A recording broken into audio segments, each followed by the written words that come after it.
नहले पे विश्लेषण का दहला लेकर मैं फिर हाजिर हूँ। चुनावी साल में ईवीएम की गड़बड़ी का भूत लौट आया है। क्या 2019 में विपक्ष के लिए सबसे बड़ा मुद्दा ईवीएम ही है? लंदन में भारत का ईवीएम हैक करने का दावा कितना मजबूत है? में सियासी सीजफायर करा दिया। पश्चिम बंगाल में बीजेपी की राह में कितने रोड़े अटकाएंगी ममता बनर्जी की सरकार? राम मंदिर पर बीजेपी को धर्म संकट में क्यों डाल रहे हैं साधु संत? पंजाब नेशनल बैंक को चूना लगाने वाले मेहुल चौकसी ने अब कौन सी चाल चली? ऐसी हर बड़ी खबर के नहले पे सटीक विश्लेषण का दहला आपको दिखाएंगे। तो शुरू करते हैं नहले पे दहला इस वक्त की सबसे बड़ी खबर के साथ। चुनाव से पहले ईवीएम में गड़बड़ी का चिन्ह एक बार फिर बोतल से बाहर निकल आया है। विपक्ष तो ईवीएम में गड़बड़ी का आरोप लगाता ही रहता है, लेकिन इस बार लंदन की धरती से ईवीएम पर सवाल उठे हैं। लंदन में कुछ एक्सपर्ट्स ने एक डेमो के जरिए दावा किया कि इलेक्ट्रॉनिक वोटिंग मशीन्स को हैक किया जा सकता है। लंदन में बाकायदा एक प्रेजेंटेशन के जरिए ईवीएम को हैक करने का डेमो दिया गया। मशीन में लगी चिप के आधार पर हैकिंग का दावा किया जा रहा है, लेकिन इस हैकाथॉन के दावों को चुनाव आयोग ने खारिज कर दिया है। चुनाव आयोग ने कहा है कि चुनाव में इस्तेमाल होने वाली वोटिंग मशीन पूरी तरह सुरक्षित है और उनके साथ किसी तरह की छेड़छाड़ नहीं हो सकती। चुनाव आयोग ने दोहराया है कि ईवीएम पूरी तरह से सुरक्षित है। इस हैकाथॉन के बाद विरोधियों ने फिर से ईवीएम को लेकर सवाल खड़े किए हैं। कांग्रेस की तरफ से कपिल सिब्बल इस कॉन्फ्रेंस में शामिल हुए। कांग्रेस ने इस कथित हैकिंग के बाद जांच की मांग उठाई है, लेकिन कॉन्फ्रेंस में कपिल सिब्बल की तस्वीरें सामने आने के बाद बीजेपी ने कांग्रेस पर पलटवार किया है। बीजेपी ने कहा है कि कांग्रेस प्रोपेगेंडा कर रही है।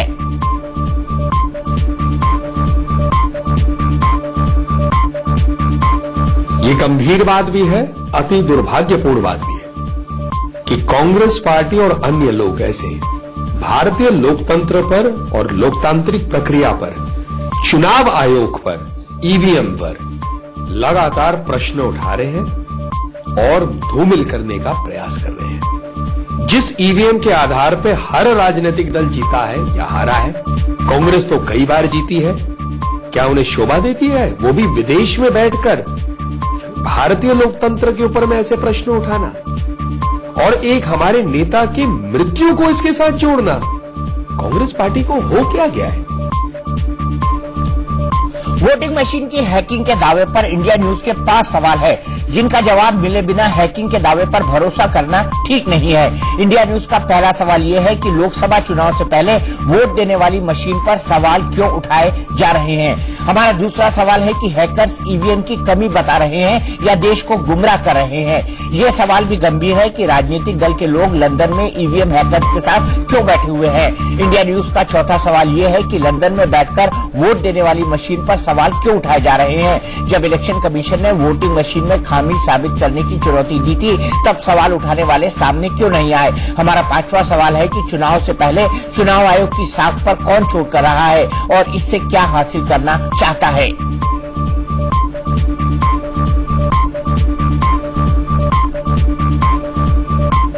तो 5 सवाल इंडिया न्यूज के हैं, जिनका जवाब मिलना बेहद जरूरी है। लंदन से हैकर्स ने ईवीएम की हैकिंग समेत 7 बड़े दावे किए हैं। पहला दावा ये कि वोटिंग मशीन को हैक किया जा सकता है। दूसरा दावा ये कि भारत में एक राजनीतिक दल के बड़े नेता को हैकिंग की जानकारी थी। तीसरा दावा ये कि महाराष्ट्र, उत्तर प्रदेश और गुजरात के चुनाव में वोटिंग मशीन में गड़बड़ी हुई थी।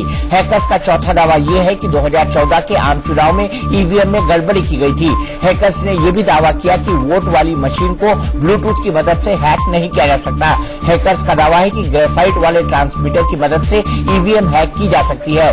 लंदन में वोटिंग मशीन हैकिंग का डेमो करने वाले हैकर्स में से एक सैयद शुजा का दावा है कि वो ईवीएम डिजाइन करने में वाली टीम में शामिल थे।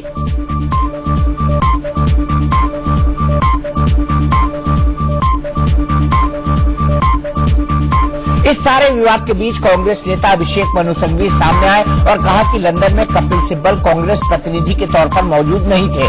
उन्होंने साफ किया हैकेथॉन से कांग्रेस का कोई लेना देना नहीं है, लेकिन हैकर्स के आरोप गंभीर है और उनकी जांच होनी चाहिए। देखिए, पहले तो मैं स्पष्ट कर दूं कि कांग्रेस का इससे कोई सरोकार नहीं। कांग्रेस ने आयोजित किया है, न कोई कहता है कि कांग्रेस ने आयोजित किया है, सिवाय बीजेपी जो बरगलाना और बहकाना चाहती है। कपिल सिब्बल जी ने खुद ने स्पष्ट किया है कि वो वहां पर कांग्रेस को रिप्रेजेंट नहीं कर रहे हैं। उन्होंने ये कहा है कि आशीष रे, जो ये पत्रकारों के संगठन के ऑफिस बेरर हैं, उन्होंने निमंत्रण दिया और वो गए उस निमंत्रण के आधार पे और भी कुछ काम के साथ इस काम को देखने दी। इसका मतलब ये नहीं होता कि वो कांग्रेस को रिप्रेजेंट कर रहे हैं। चुनावी साल में विपक्षी दलों को प्रधानमंत्री मोदी से ज्यादा चिंता वोटिंग मशीनों को लेकर है। कोलकाता में ममता बनर्जी के मन से भी ईवीएम पर शक जताया गया। अब मोदी के साथ साथ ईवीएम पर भी राजनीतिक बयानबाजी और खेमेबाजी तेज हो गई है।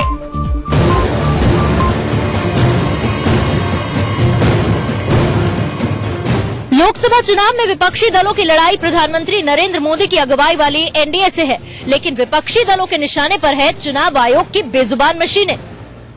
ये जो मशीन है जिसे इलेक्ट्रॉनिक वोटिंग मशीन कहते हैं, ये चोर मशीन है। ईमानदारी से ये चोर मशीन है और मैं इन सब लीडरों से गुजारिश करूंगा, इस मशीन को खत्म करना चाहिए। दुनिया में कहीं ये मशीन नहीं है और इस मशीन कैसे चोरी की जाती है और हमने अभी इलेक्शनों में देखा है। कोलकाता में ममता बनर्जी की यूनाइटेड इंडिया रैली में वोटिंग मशीनों को क्या नहीं सुनना पड़ा।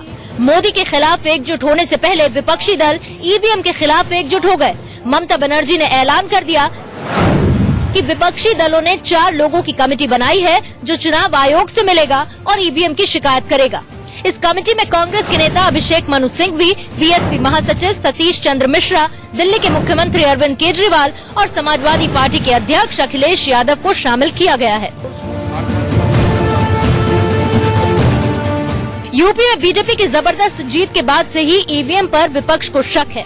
हालांकि सुप्रीम कोर्ट कह चुका है कि ईवीएम से वोटिंग कराने में कोई दिक्कत नहीं है। शक दूर करने के लिए चुनाव आयोग ईवीएम के साथ वीवीपैट की व्यवस्था लागू करने के लिए तैयार है। राजनीतिक दलों की तसल्ली के लिए चुनाव आयोग ने ईवीएम में गड़बड़ी साबित करने का चैलेंज भी दिया था, लेकिन तब कोई पार्टी ये साबित नहीं कर पाई कि ईवीएम में गड़बड़ी कैसे हो सकती है। फिर भी ईवीएम के नाम पर राजनीति करनी है तो करनी ही है और राजनीति करने का सबसे आसान रास्ता यही है कि बस आरोप लगा दिए जाए। राजनीति में आरोप लगता है तो दूसरा धड़ा मोर्चा संभाल ही लेता है। ईवीएम पर अब यही खेल शुरू हो चुका है। 4 चुनाव उत्तर प्रदेश में हो चुके हैं। जिस समय कैराना चुनाव था, आपको याद होगा, हालांकि गर्मी थी उस समय, लेकिन सबसे ज्यादा गर्मी ईवीएम को वीवीपैट को लग गई थी। तो कहीं ऐसा ना हो कि मौसम ऐसा आए कि सर्दी लग जाए ज्यादा उनको। इसलिए सावधान होने की जरूरत है, देश को भी और पॉलिटिकल पार्टीज को भी। कई देश जो चुनाव कराते थे ईवीएम से, अब उन्होंने ईवीएम से कराना बंद कर दिया है। तो एक विचार है लोगों का, सही विचार है। और मैं जिस तरह से राजस्थान में, मध्य प्रदेश में जिला कलेक्टर्स ने जब डेमोन्स्ट्रेट किया तो उसमें सब जा रहा था कमल में, स्वाभाविक है शक। मैं तो कहता हूं उत्तर प्रदेश के चुनाव में बड़े पैमाने पर बेईमानी और गड़बड़ी हुई थी। बिहार के सीएम नीतीश कुमार जब महागठबंधन में थे तब उन्होंने ईवीएम पर भरोसा जताते हुए कहा था कि अगर सवाल उठ रहे हैं तो उनका तार्किक ढंग से जवाब दिया जाए। अब वो एनडीए में हैं, इसीलिए ईवीएम पर सवाल उठाने वालों को ही गलत बता रहे हैं। यही हाल बीजेपी का भी है, जिसने सबसे पहले ईवीएम पर न सिर्फ सवाल उठाया था बल्कि पूरा शोध पत्र तैयार कर लिया था। ईवीएम बिल्कुल ठीक चीज है, एकदम ईवीएम से चुनाव होना चाहिए। हम लोगों ने साफ कहा है कि हर एक बूथ पर वीवीपैट का इंतजाम होना चाहिए 100%। उसके हम लोग पक्षधर हैं।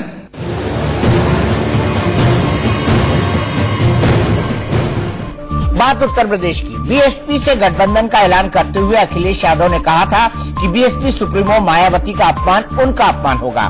अखिलेश ने अपनी इस बात को साबित भी कर दिया। मायावती पर अभद्र टिप्पणी करने वाली बीजेपी विधायक साधना सिंह पर अखिलेश यादव ने बड़ा हमला बोला है। साथ ही अखिलेश साधना सिंह के खिलाफ केस दर्ज कराने की भी तैयारी कर रहे हैं।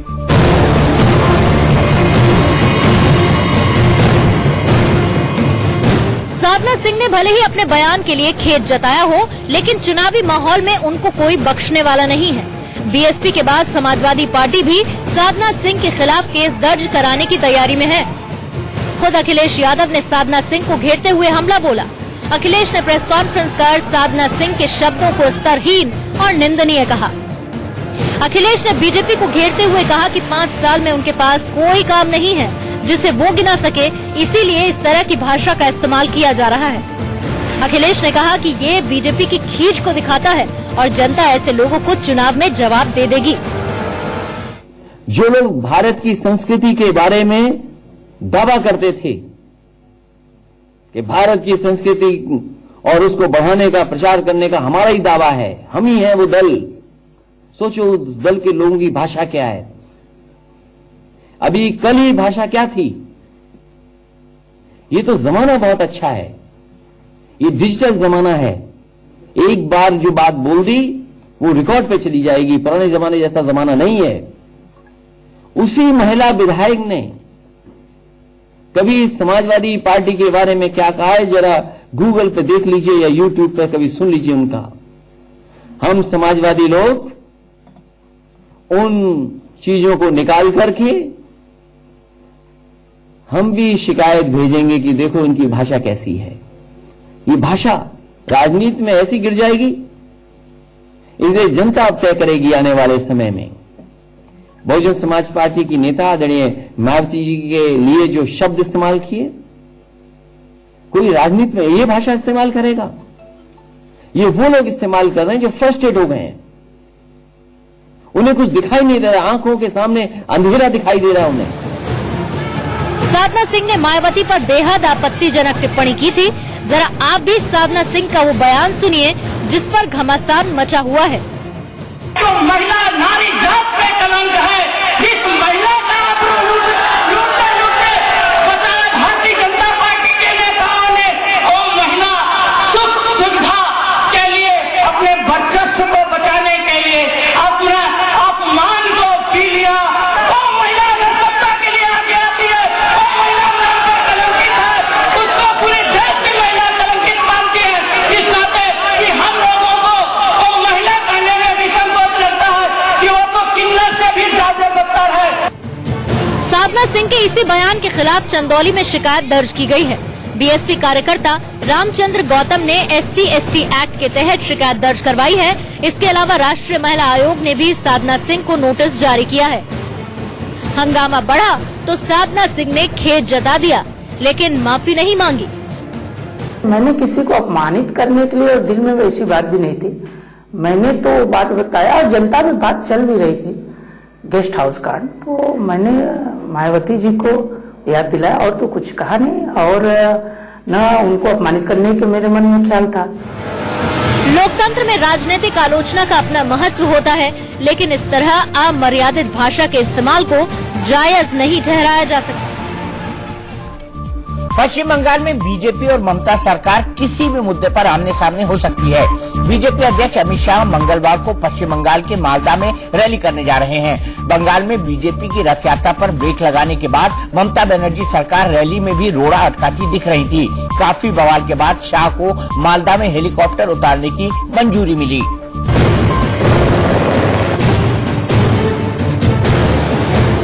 बीजेपी और ममता बनर्जी की राजनीतिक अदावत का नया अध्याय शुरू हो चुका है। बीजेपी अध्यक्ष अमित शाह 22 जनवरी को कोलकाता जा रहे हैं। कोलकाता में उनका हेलीकॉप्टर बांग्लादेश बॉर्डर पर बसे मालदा की उड़ान भरेगा। अमित शाह की मालदा में रैली होनी है, लेकिन उनके दिल्ली से रवाना होने से पहले ही पश्चिम बंगाल की राजनीति में नया बवाल शुरू हो चुका है।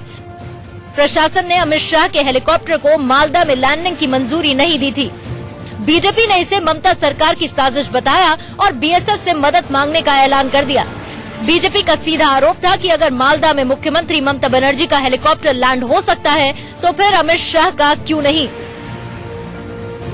उस हेलीपैड पर ममता जी का हेलीकॉप्टर उतरता है, कुछ उनके मंत्रियों का हेलीकॉप्टर उतरता है, मिथुन चक्रवर्ती जी का हेलीकॉप्टर उतरा, ऐसी रिपोर्ट वहां से आई है, लेकिन अमित शाह जी का हेलीकॉप्टर नहीं उतर सकता। यही है ममता जी की तानाशाही, जो ब्रिगेड परेड ग्राउंड में लोकतंत्र को बचाने के लिए उन्होंने नेताओं को जुटाया था, और लोकतंत्र पर सबसे बड़ा प्रहार उनके अपने प्रदेश में होता है विपक्षियों के खिलाफ, और ये बोलती हैं कि लोकतंत्र को बचाने के लिए मोदी जी को हटाना जरूरी है, और जो उनके साथ खड़े हैं वो खामोश क्यों हैं, ये हम सवाल जानना चाहते हैं। बंगाल में गणतंत्र नहीं है, इसीलिए तो गणतंत्र बचाओ के लिए ये सभा हो रहा है। स्टेट गवर्नमेंट तो कोई कोऑपरेशन करता नहीं है। गणतंत्र बचाव के लिए ये मीटिंग हो रहेंगे एवं ये मीटिंग में हेलीकॉप्टर वगैरह जो कुछ है हमारा कार्यकर्ता लोग ये सब इंतजाम कर लेंगे।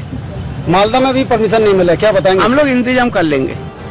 पश्चिम बंगाल का मालदा जिला परमिशन नहीं मिला, क्या बताएंगे? हम लोग इंतजाम कर लेंगे। पश्चिम बंगाल का मालदा जिला बांग्लादेशी घुसपैठियों के लिए बदनाम रहा है।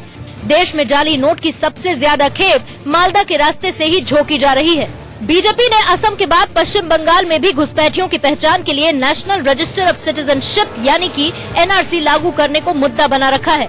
ऐसे में अमित शाह के मालदा दौरे पर राजनीति से ममता बनर्जी को नुकसान हो सकता है। लिहाजा मालदा प्रशासन ने अमित शाह के हेलीकॉप्टर को उसी जगह लैंड करने की मंजूरी दे दी जहां ममता बनर्जी के हेलीकॉप्टर की लैंडिंग होती है। ममता बनर्जी अब कह रही हैं कि बीजेपी ने बेवजह बवाल मचाया। They have granted all the permission for the meetings because we believe in democracy. They asked to do the meeting in different places. We have given all the permission. Police gave permission. And number two, for helipad landing, police gave all the permission. That is wrong. They are distorting. They are misinforming the people. And it is absolutely not true.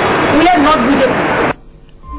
नए पटियाला में खबरों का सिलसिला जारी है। फिलहाल 30 second का एक छोटा सा ब्रेक। नहीं होता, इसलिए चुनाव के समय दूसरे दलों के उन नेताओं के लिए दल और दिल के दरवाजे खोल दिए जाते हैं जिनका जनाधार हो और जो पाला बदलकर अपनी पार्टी की उम्मीदों को पलीता लगाने का दम रखते हों। महाराष्ट्र में ऐसी ही कोशिश बीजेपी नेता नारायण राणे को पटाने की हो रही है। कांग्रेस के एक बड़े नेता ने तो दावा कर दिया है कि नारायण राणे बीजेपी छोड़ने के लिए तैयार हैं। महाराष्ट्र के कोंकण रीजन के कद्दावर नेता नारायण राणे ने चुनावी साल में मराठा राजनीति का तापमान बढ़ा दिया है। कांग्रेस नेता और पूर्व मंत्री बालासाहेब थोराट ने भविष्यवाणी कर दी है कि नारायण राणे बीजेपी में घुटन महसूस कर रहे हैं और जल्द ही वो बीजेपी को बाय बाय बोल सकते हैं। राणे साहेब काँग्रेसमध्ये होतेच आमचे, परंतु त्यांचं मन रमतंय का भाजपमध्ये आपण पाहतोय ना, थोडं वाट चुकल्यासारखं कदाचित वाटू शकतं त्यांना आणि अनेक लोक तुम्हाला येताना दिसतील। पुन्हा काँग्रेसची नवी उभारी दिसेल, पंतप्रधान आणि मुख्यमंत्री काँग्रेसचे दिसतील। 66 साल के नारायण राणे ने अपना राजनीतिक सफर शिव सैनिक के तौर पर शुरू किया था। शिवसेना में उनका कद तेजी से बढ़ा। 1999 में जब मनोहर जोशी ने मुख्यमंत्री पद छोड़ा तो राणे को सीएम की कुर्सी मिली। बाद में उद्धव ठाकरे के साथ नारायण राणे के रिश्ते इतने बिगड़े कि उन्होंने खुलेआम उद्धव की काबिलियत पर सवाल उठाना शुरू कर दिया। जुलाई 2005 में नारायण राणे को शिवसेना से बाहर कर दिया गया। उसी साल राणे कांग्रेस में शामिल हो गए। विधानसभा से इस्तीफा देकर राणे ने कांग्रेस के टिकट पर कोंकण की मालबंद सीट से उपचुनाव लड़ा और 50,000 से ज्यादा वोटों से जीतकर फिर से विधायक चुने गए। महाराष्ट्र में कांग्रेस एनसीपी गठबंधन सरकार में राणे 2005 से 2014 तक मंत्री रहे। 2014 के महाराष्ट्र विधानसभा चुनाव में नारायण राणे कुदल सीट से हार गए, जबकि कंकावली सीट से उनके बेटे नीलेश राणे कांग्रेस के विधायक चुने गए। 2016 में नारायण राणे विधान परिषद के सदस्य चुने गए। तब तक कांग्रेस से भी उनका मोहभंग हो चुका था। 2017 में नारायण राणे ने महाराष्ट्र स्वाभिमान पक्ष के नाम से अपनी अलग पार्टी बना ली। उन्होंने बीजेपी से गठबंधन कर लिया और बीजेपी की मदद से 2017 में राज्यसभा सदस्य बन गए। दिसंबर 2018 में नारायण राणे और शरद पवार की मुलाकात के बाद से ही ये चर्चा तेज हो गई कि बीजेपी का साथ भी नारायण राणे को बहुत रास नहीं आ रहा। हालांकि जनवरी के पहले हफ्ते में बीजेपी ने नारायण राणे को चुनाव घोषणा पत्र कमेटी में शामिल करने का ऐलान किया। फिर भी माना जा रहा है कि नारायण राणे खुश नहीं है। उनके नाराज होने की वजह क्या है, ये भी समझ लीजिए। नारायण राणे शिवसेना के सबसे बड़े विरोधी हैं। बीजेपी की ओर उनका झुकाव भी तभी हुआ जब महाराष्ट्र में बीजेपी और शिवसेना के रिश्तों में दरार गहरी हो गई। नारायण राणे को लग रहा था कि लोकसभा चुनाव से पहले बीजेपी और शिवसेना का गठबंधन टूट जाएगा। सूत्रों का कहना है कि अब राणे को लग रहा है कि बीजेपी और शिवसेना का गठबंधन दोनों पार्टियों की मजबूरी है, इसीलिए राणे ने अपने राजनीतिक विकल्प खुले रखे हैं। सूत्रों का कहना है कि वो एनसीपी या कांग्रेस में शामिल हो सकते हैं। उनके पास एक विकल्प ये भी है कि अपनी महाराष्ट्र स्वाभिमान पार्टी का कांग्रेस और एनसीपी से गठबंधन करके चुनावी मैदान में उतरे। फिलहाल नारायण राणे ने अपने पत्ते नहीं खोले हैं। उन्होंने अभी कांग्रेस नेता बालासाहेब थोराट के इस खुलासे पर भी चुप्पी साध रखी है कि नारायण राणे बीजेपी में जाकर पछता रहे हैं। ओडिशा में लोकसभा के साथ ही विधानसभा के भी चुनाव होने हैं। कांग्रेस एक जमाने में यहाँ मुख्य विपक्षी दल हुआ करती थी। अब चुनाव से ठीक पहले ओडिशा में सत्ताधारी बीजेडी से लड़ने की बजाय कांग्रेस अपनी अंदरूनी कलह से उलझी है। एक के बाद एक कांग्रेस के नेताओं की बगावत से सवाल उठ रहा है कि क्या ओडिशा में भी कांग्रेस हमेशा के लिए हाशिए पर चली जाएगी।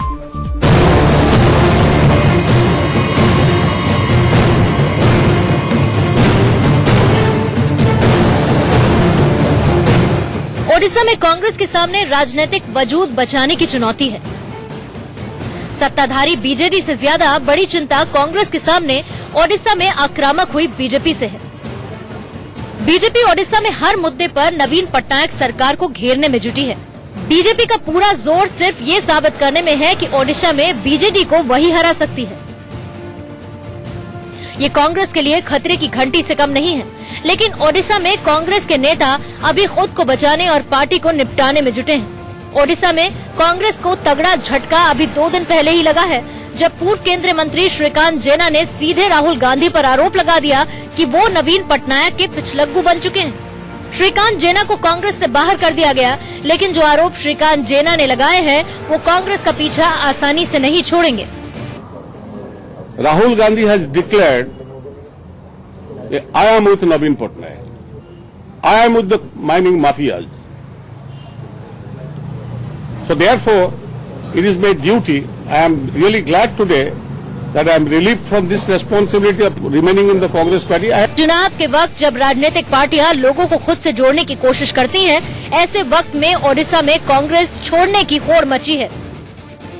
श्रीकांत जेना ने बगावत की तो उन्हीं के साथ कृष्णा सागरिया को भी कांग्रेस से बाहर निकाल दिया गया। कृष्णा सागरिया विधायक थे जिन्होंने ओडिशा कांग्रेस अध्यक्ष निरंजन पटनायक पर गंभीर आरोप लगाते हुए नवंबर 2018 में ही विधानसभा की सदस्यता से इस्तीफा दे दिया था। जेना और सागरिया की बगावत से ठीक 2 दिन पहले ओडिशा में कांग्रेस के कार्यकारी अध्यक्ष और झारसुगुड़ा से विधायक नव कुमार दास ने पार्टी से किनारा कर लिया। नव कुमार दास ने कांग्रेस छोड़ने की दलील ये दी कि उनके इलाके की जनता चाहती है कि वो बीजेडी से चुनाव लड़े। नव कुमार दास के इस्तीफे के 2 दिन बाद ही सुंदरगढ़ से कांग्रेस विधायक जोगेश सिंह ने भी पार्टी छोड़ दी। जोगेश सिंह भी काफी दिनों से कांग्रेस के खिलाफ बगावती तेवर दिखा रहे थे।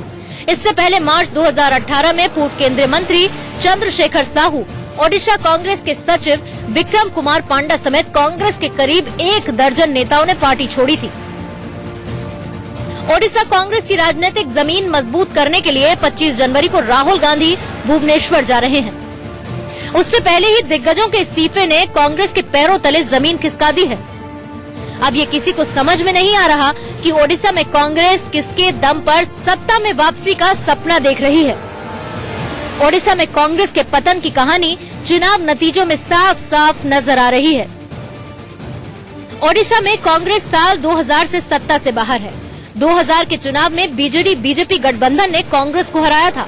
तब कांग्रेस ने ओडिशा की कुल 147 में से 26 सीटों पर जीत दर्ज की थी।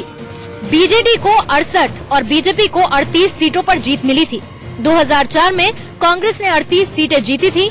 लगा कि कांग्रेस में जान लौट रही है, क्योंकि तब बीजेपी और बीजेडी गठबंधन की सीटों में थोड़ी कमी आई थी। 2009 में कांग्रेस को 27 सीटों पर जीत मिली थी। बीजेडी से अलग होने के बाद बीजेपी 6 सीटों पर सिमट गई, जबकि बीजेडी ने 103 सीटें जीतकर अकेले दम पर 2/3 बहुमत हासिल किया था। ओडिशा में कांग्रेस ने 2014 के विधानसभा चुनाव में 16 सीटें जीती थी। बीजेपी ने अपना ग्राफ 10 तक पहुंचा लिया। ओडिशा के चुनावी इतिहास में ये कांग्रेस की सबसे बुरी हार थी। अब ओडिशा में कांग्रेस जिस हाल में नजर आ रही है, उससे यही लगता है कि नेताओं ने कांग्रेस को डूबता हुआ जहाज मान लिया है। श्रीकांत जेना जी, इस कांग्रेस पार्टी ने आपको नाम दिया, पहचान दी, और फिर जो आदमी निकाल दिया गया हो, उसके बाद वो क्या कहता है, वो वही कहेगा जिस पार्टी में वो जाने वाला है, उसकी पढ़ी स्क्रिप्ट पढ़ेगा। चुनावी माहौल में विपक्ष जहां एकजुट दिखने की कोशिश कर रहा है, तो वहीं बीजेपी विपक्ष को भ्रष्ट और मजबूरी का साथ साबित करने में लगी हुई है। महागठबंधन बनाम पीएम मोदी की लड़ाई में जमकर तीर चलाए जा रहे हैं। आज विपक्ष की एकजुटता पर वित्त मंत्री अरुण जेटली ने ब्लॉग के जरिए हमला बोला, तो विरोधी सुर में सुर मिलाकर हमले करने लगे।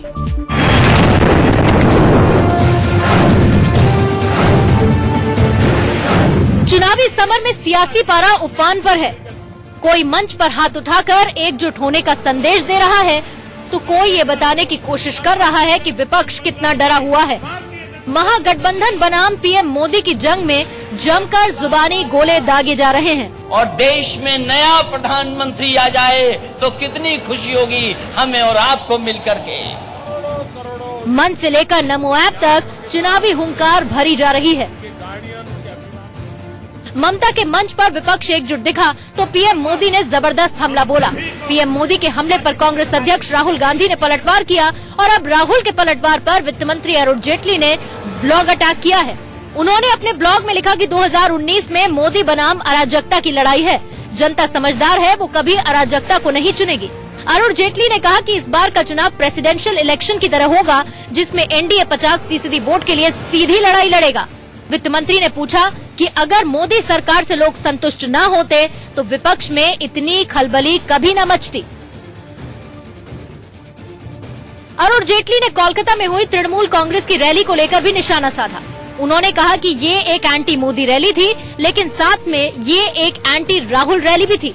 उन्होंने कहा कि विपक्षी दलों की राजनीति से प्रधानमंत्री पद के 4 दावेदार सामने आ रहे हैं, लेकिन कोलकाता की रैली में ममता बनर्जी को छोड़ अन्य 3 दावेदार यानी राहुल गांधी, मायावती और के चंद्रशेखर राव मौजूद नहीं थे। उन्होंने कहा कि रैली के मंच पर 2/3 लोग ऐसे थे जो पहले भारतीय जनता पार्टी के साथ रह चुके हैं। रैली में एक ऐसा भी भाषण नहीं था जिसमें भविष्य के लिए सकारात्मक विचार दिए गए हों। बीजेपी के इस हमले पर विपक्ष ने पलटवार किया है। एक सुर में विरोधियों ने पीएम मोदी को हराने की बात दोहराई। अखिलेश ने कहा कि देश नया प्रधानमंत्री चाहता है, तो कांग्रेस ने कहा कि भ्रष्टाचार में डूबे पीएम विपक्ष पर आरोप लगा रहे हैं। वहीं लेफ्ट ने एनडीए का साथ छोड़ रहे दलों के बहाने बीजेपी पर निशाना साधा। जहां तक नेता का सवाल है, ये सवाल पूछा जाएगा। हमारा पुराना इतिहास भारत का बताता है कि नेतृत्व जनता अपने आप तय कर लेती है। आने वाले समय में आप देखेंगे कि हम लोगों पे कितनी चॉइस है,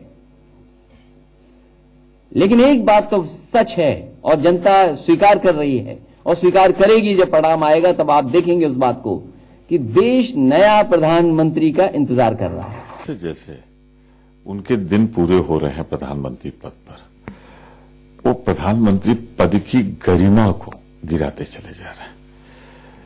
कौन होते हैं वो ये सर्टिफिकेट देने वाले? खुद भ्रष्टाचार में आकंठ डूबी है उनकी सरकार। आज तक उनकी हिम्मत नहीं पड़ी कि पार्लियामेंट में मुकाबला कर पाए राफेल का। दूसरे को भ्रष्ट बताते हैं। सारे तथ्य सामने आ गए हैं। सच्चाई तो ये है, ये गठबंधन देश को, देश के संविधान को, देश के कानून को, देश की संस्थाओं को और भारत के नौजवान, किसान और महिलाओं को बचाने का गठबंधन है। और मोदी जी, आपके राज में भ्रष्टाचार एक संस्थागत रूप ले चुका था। हमारे प्रधानमंत्री जी अपने ऐलानों के दलदल में फंस गए हैं। 5 वर्षों के शासनकाल में अर्थव्यवस्था के चिथड़े हो गए, रोजगार के अवसर बने नहीं, नोटबंदी ने तबाह कर दिया व्यापार भी, और अब विपक्ष पर आरोप लगा रहे हैं। मैं पूछ रहा हूं उनसे, जब आपकी पार्टी 24 पार्टियों को लेकर मिली थी तो क्या वो पवित्र आत्माओं का गठबंधन था? और अभी जो आपके साथ जो एनडीए आपने बनाया था, ये क्या स्वर्ग के से आई हुई आत्माओं का था? और फिर वो उड़ क्यों गए पंछी? वो उपेंद्र कुशवाहा बिहार के क्यों उड़ गए? वो क्यों चले गए? और तमाम लोग, आपके भी तो 8-10 गठबंधन के लोग चले गए, एनडीए के छोड़ कर गए। और ये कैसा साथ जिसमें शिवसेना रोज मारे लात। इसी तरह एक दूसरे पर आरोपों के बम गिराए जा रहे हैं। विपक्ष हुंकार भरता है तो बीजेपी पलटवार करती है। गृह मंत्री राजनाथ सिंह ने कहा है कि हमारे सामने कोई चुनौती नहीं है। भारतीय जनता पार्टी फिर से अपनी सरकार बनाने जा रही है। हम पूरी तरह से आश्वस्त हैं और साथ ही हमारे पास नरेंद्र भाई मोदी जैसा एक सशक्त नेतृत्व भी है। मुंबई में किसानों ने एक बार फिर चुनावी साल में बीजेपी की चिंता बढ़ा दी है। महाराष्ट्र के सतारा जिले के किसानों ने अर्धनग्न होकर मुंबई कूच कर दिया। ये किसान महाराष्ट्र औद्योगिक विकास निगम से नाराज हैं। निगम ने किसानों की जमीन का अधिग्रहण किया है और जो मुआवजा किसानों को दिया जा रहा है उससे किसान संतुष्ट नहीं है।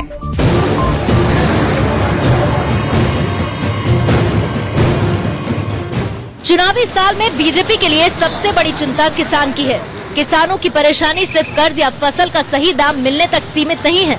राज्य, इलाके और जिले के हिसाब से किसानों की परेशानियां भी अलग अलग हैं। अब महाराष्ट्र के सतारा जिले के इन किसानों को देख लीजिए। अर्धनग्न होकर ये सतारा से मुंबई पहुंच गए क्योंकि शराफत से उनकी बात सरकार सुनने को तैयार नहीं थी। सतारा के खांडाला तहसील के इन किसानों का आरोप ये है कि पहले कृष्णा वाली सिंचाई परियोजना के नाम पर महाराष्ट्र औद्योगिक विकास निगम ने 850 एकड़ खेती वाली जमीन का अधिग्रहण किया था। उसका वाजिब मुआवजा आज तक नहीं मिला और अब महाराष्ट्र औद्योगिक विकास निगम फिर से 830 एकड़ खेती लायक जमीन का अधिग्रहण कर रहा है। किसानों की मांग है कि सरकार जबरदस्ती जमीन का अधिग्रहण करना बंद करे। जिन किसानों की जमीन ली गई उन्हें उचित मुआवजा मिले। जिन किसानों से जमीन ली गई है उन्हें एक मुश्त 50,000 रुपए का बेरोजगारी भत्ता अलग से दिया जाए। साथ ही जिन गांवों की जमीन का अधिग्रहण हुआ है वहां बिजली, सड़क, पानी जैसे मूलभूत सुविधाएं उपलब्ध कराई जाएं। हमारी प्रमुख मांगे ये है कि जो हमारा किसानों का कृष्णा खोरे ने पानी चुराया है और उसमें MIDC का विस्तार किया है। वहाँ पे हमारा मोर्चा तो MIDC के खिलाफ है। हमारा एक TMC कृष्णा खोरे विकास महामंडल ने पानी चुराया है, उसके खिलाफ है। वो मांगे हमारी पूरी नहीं, पिछले 10 साल से हम उसके लिए झगड़ रहे हैं। अगर नहीं हो जाएगा तो आने वाली 20 फरवरी को हम पूरे परिवार के साथ सतारा और पूना के बीच में जो नीरा नदी जा रहे हो वह सामूहिक जल समाधि लेने वाले। सतारा के अर्धनग्न किसानों का इरादा है कि वो मुंबई में मंत्रालय जाएंगे और सरकार से सीधी बात करेंगे। रविवार को पुलिस ने इन किसानों को मुंबई की सीमा पर मानखुर्द में ही रोक दिया। सोमवार को महाराष्ट्र के उद्योग मंत्री सुभाष देसाई ने किसानों के एक प्रतिनिधि मंडल से मुलाकात की। उन्होंने किसानों से वायदा किया है कि सरकार उनके साथ किसी भी तरह की नाइंसाफी नहीं होने देगी। जो धोरण है, पॉलिसी है, नियम है, उनका अमल तो होना चाहिए। वो तो उसी जिले में हो सकते हैं, वहाँ के अधिकारी कर सकते हैं। और MIDC की पूरी जो मशीनरी है उनको कह रहे कि निपटारा, जो बाकी बातें हैं उनका निपटारा जल्दी से जल्द किया जाए। कर्नाटक के लिंगायत समुदाय के सबसे बड़े धार्मिक गुरु का आज निधन हो गया। वॉकिंग गॉड के नाम से मशहूर डॉक्टर शिव कुमार स्वामी ने 111 साल की उम्र में इस दुनिया को अलविदा कहा। कर्नाटक के सबसे प्रभावशाली समुदाय के गुरु की मौत ने विरोधियों को भी एक साथ ला दिया है।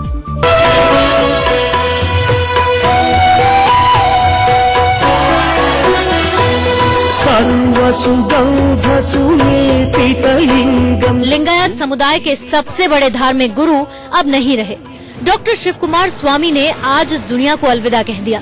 111 साल की जीवन यात्रा के समाप्त होने पर उनके भक्तों की आंखें नम हैं। उनके अंतिम दर्शन के लिए बड़ी संख्या में अनुयायी तुमाकुरु पहुंच रहे हैं। वॉकिंग गॉड के नाम से मशहूर स्वामी जी के जीवन का सफर आज सुबह 11:44 पर थम गया। खराब सेहत की वजह से वो कई दिन से अस्पताल में भर्ती थे। महान संत और समाज सेवी के निधन पर कर्नाटक में 3 दिन का राजकीय शोक घोषित किया गया है। साथ ही एक दिन की सरकारी छुट्टी का ऐलान भी किया गया है। मंगलवार शाम 4:30 बजे डॉक्टर शिव कुमार स्वामी का अंतिम संस्कार किया जाएगा। लिंगायत परंपरा के मुताबिक उन्हें दफनाया जाएगा। कर्नाटक के सबसे प्रभावशाली लिंगायत समुदाय के सबसे बड़े गुरु के अंतिम दर्शन के लिए सियासी हस्तियों का भी जमावड़ा लगा हुआ है। कर्नाटक के CM HD कुमार स्वामी और कर्नाटक बीजेपी अध्यक्ष BS येदियुरप्पा भी सियासी लड़ाई छोड़कर एक साथ नजर आए। JDS, कांग्रेस और बीजेपी के शीर्ष नेतृत्व ने एक साथ सूबे की जनता को इस दुखद समाचार की जानकारी दी। राष्ट्रपति रामनाथ कोविंद ने शिव कुमार स्वामी के निधन पर दुख जताया है। डॉक्टर शिव कुमार स्वामी जी के निधन की खबर से बेहद दुखी हूँ। उन्होंने समाज के लिए खास तौर पर स्वास्थ्य और शिक्षा के क्षेत्र में बहुत काम किया। उनके अनुयायियों के साथ मेरी संवेदनाएं हैं। वहीं PM मोदी ने भी स्वामी जी के निधन पर शोक जताया है। PM मोदी ने डॉक्टर शिव कुमार के साथ मुलाकात की कई पुरानी तस्वीरें शेयर की और उन्हें नमन किया। PM ने ट्विटर पर लिखा, डॉक्टर शिव कुमार स्वामी लोगों के लिए जिए, खास तौर पर गरीबों और वंचितों के लिए। उन्होंने अपना जीवन गरीबी, भुखमरी और सामाजिक अन्याय को खत्म करने में लगा दिया। दुनिया भर में फैले उनके असंख्य अनुयायियों के साथ मेरी प्रार्थना और संवेदनाएं हैं। कांग्रेस अध्यक्ष राहुल गांधी ने डॉक्टर शिव कुमार स्वामी को नमन किया है। उन्होंने ट्विटर पर लिखा, सिद्धगंगा मठ प्रमुख डॉक्टर शिव कुमार स्वामी जी के निधन से दुखी हूँ। स्वामी जी का लाखों भारतीयों ने, हर समुदाय और धर्म के लोगों ने सम्मान किया है। उनका जाना बड़ा आध्यात्मिक नुकसान है। मेरी संवेदनाएं उनके अनुयायियों के साथ है। कांग्रेस ने कहा कि स्वामी जी सिर्फ लिंगायत समुदाय के नहीं बल्कि पूरे समाज के संत थे। We have lost a greatest saint of 20th and 21st century. He lived 111 years, fruitful life until his last minute. He was concerned with the orphans, with the children, and in conferring them excellent education, quality education, and also bring them up as virtuous citizens of India. I don't think Sri Shiva Kumar Swamiji should be looked at the angle of Lingayat. He lived beyond that, above that. Tumakuru के सिद्धगंगा मठ से doctor Shiv Kumar स्वामी का अंतिम संस्कार किया जाएगा। Doctor Shiv Kumar स्वामी लिंगायत समुदाय के लिए भगवान की तरह थे। उनकी कही हर बात पर उनके अनुयायी शिद्दत से अमल करते थे। भक्त उन्हें चलता फिरता भगवान कहते थे। एक संत से लेकर वॉकिंग गॉड तक डॉक्टर शिव कुमार स्वामी का ये सफर देखिए।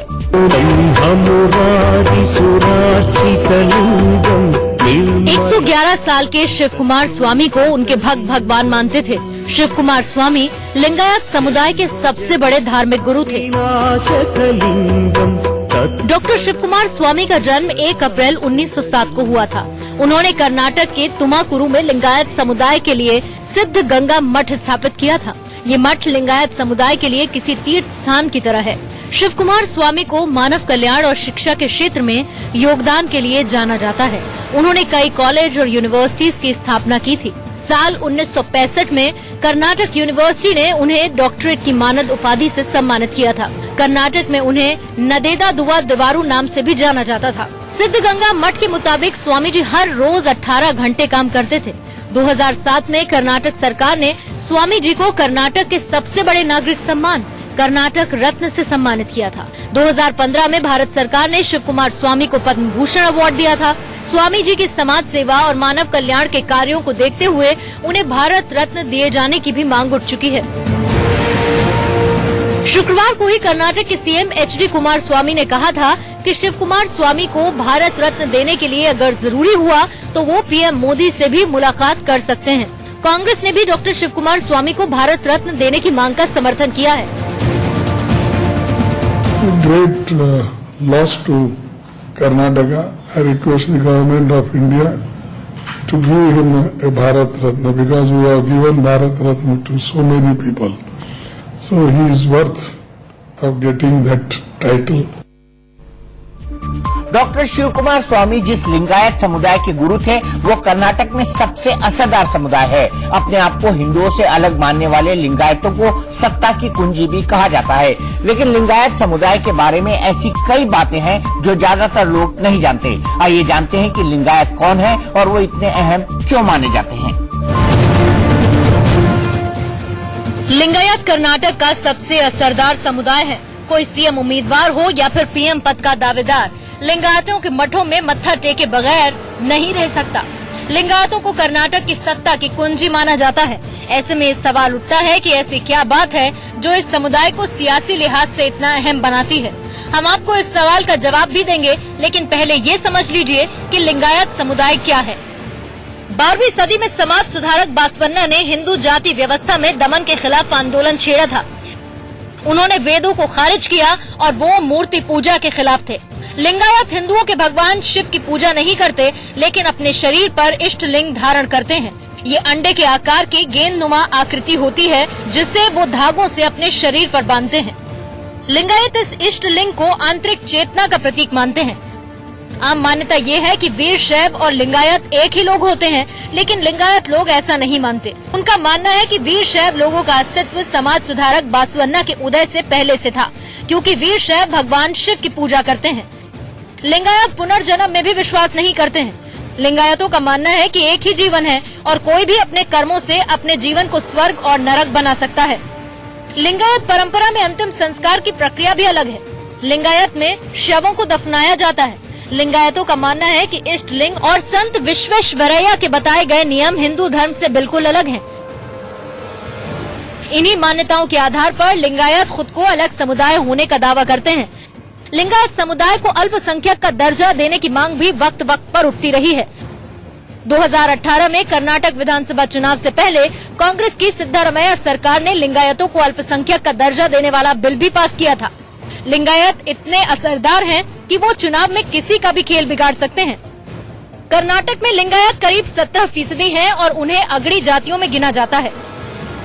पास के राज्यों जैसे महाराष्ट्र, तेलंगाना और आंध्र प्रदेश में भी लिंगायतों की अच्छी खासी आबादी है। कर्नाटक में लिंगायत समुदाय के करीब 400 मठ हैं। कर्नाटक विधानसभा की कुल 224 सीटों में से 105 लिंगायत बहुल हैं।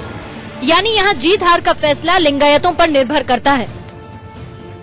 ऐसा माना जाता है कि लिंगायत एक तरफा वोटिंग करते हैं, इसीलिए लिंगायत मठों की चौखट पर बड़े बड़े नेताओं का आना जाना लगा रहता है।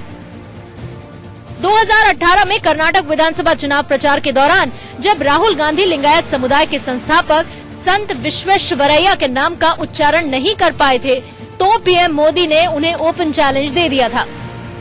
बड़े बड़े नाम हैं, टीपू सुल्तान जी, कृष्ण नाराजा वोडेयार जी,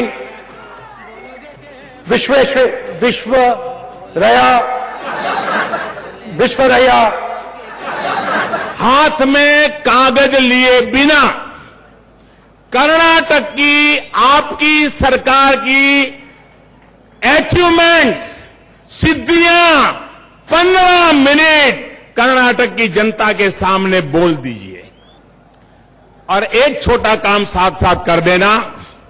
उस 15 मिनट के भाषण के दरमियान कम से कम 5 बार श्रीमान विश्वेश्वरैया जी का नाम का उल्लेख 5 बार कर दीजिए।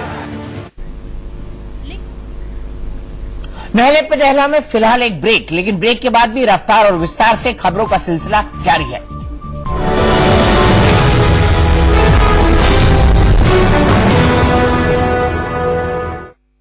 मंदिर को लेकर साधु संतों ने बीजेपी का धर्म संकट बढ़ाने में कोई कसर नहीं छोड़ी है। प्रयाग कुंभ में संघ के दूसरे सबसे बड़े नेता भैयाजी जोशी ने अभी 2025 की डेडलाइन तय करके थोड़ी राहत दी थी कि अखाड़ा परिषद ने नया अल्टीमेटम जारी कर दिया। अखाड़ा परिषद के अध्यक्ष महंत नरेंद्र गिरी ने ऐलान किया है कि कुंभ के बाद साधु संत मंदिर बनाने के लिए अयोध्या कूच कर देंगे। इस बयान के बाद मंदिर का मुद्दा फिर राजनीति के प्लेटफॉर्म पर खड़ा हो गया है।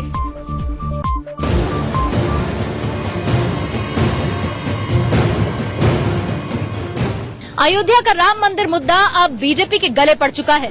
जिन साधु संतों को आगे कर बीजेपी ने राम मंदिर का आंदोलन खड़ा किया था, हिंदुत्व की लहर पैदा की, अब उन्हीं साधु संतों ने बीजेपी को ललकारना शुरू कर दिया है।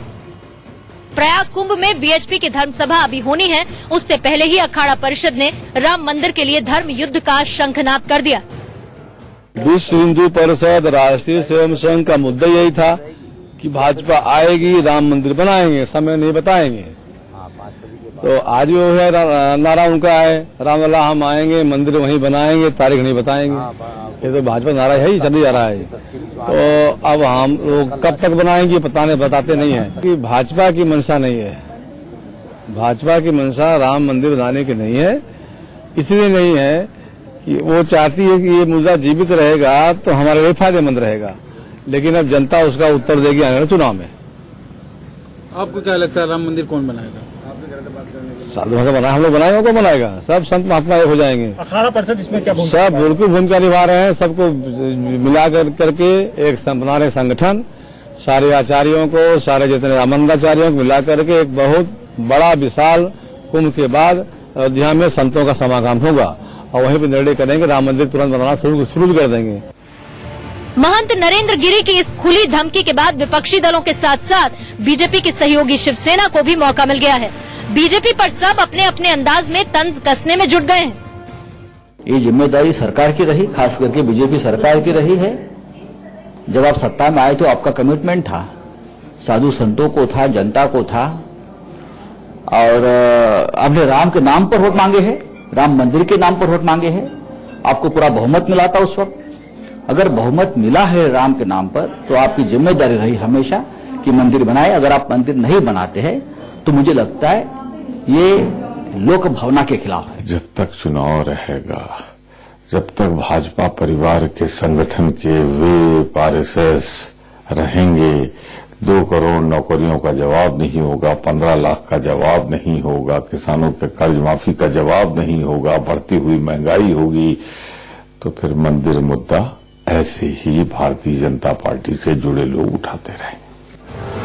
अयोध्या विवाद अभी सुप्रीम कोर्ट में है। सरकार कह चुकी है कि वो सुप्रीम कोर्ट के फैसले का इंतजार करेगी, लेकिन साधु संत इंतजार करने के नाम पर ही भड़क जाते हैं। अब तो हर कोई खुलेआम आरोप लगा रहा है कि राम मंदिर को चुनावी राजनीति का हथकंडा बनाकर रख दिया गया। जो वास्तव में साधु रहेंगे वो तो राम जी को और विश्वास बनाए रखेंगे। राम जी जो कहेंगे वो ठीक ही करेंगे। केवल हमेशा जल्दी से जल्दी बनाने का प्रयास नहीं करना चाहिए। अगर राम जी से प्रेम है तो राम जी की जो इच्छा हो रही है वो ठीक ही हो रहा है, जो होगा वो भी ठीक होगा। नरेंद्र गिरी जी अध्यक्ष हैं अखाड़ा परिषद के, और सारी परिस्थिति उनको मालूम है कि सरकार ने कह दिया है कि हम अध्यादेश नहीं लाएंगे, अध्यादेश उसके अधिकार में रहा, उसने इनकार कर दिया, और यह भी कह दिया कि हमारे घोषणा पत्र में भी नहीं है, तो सरकार तो इससे अलग हो गई है। अब उसके बाद में वो इतना साधु और नागा ला करके क्या करें? क्या इससे मंदिर बनेगा? वहाँ अध्यादेश है, उसके बाद असगन आदेश है, किसी प्रकार का कोई भी वहाँ एक पत्ता भी नहीं हिल सकता, तो ला करके क्या यहाँ विवाद करेंगे? महले पे दहला में आज के लिए इतना ही। आगे देखिए दमदार 10 मेरे सहयोगी रवि शर्मा के साथ।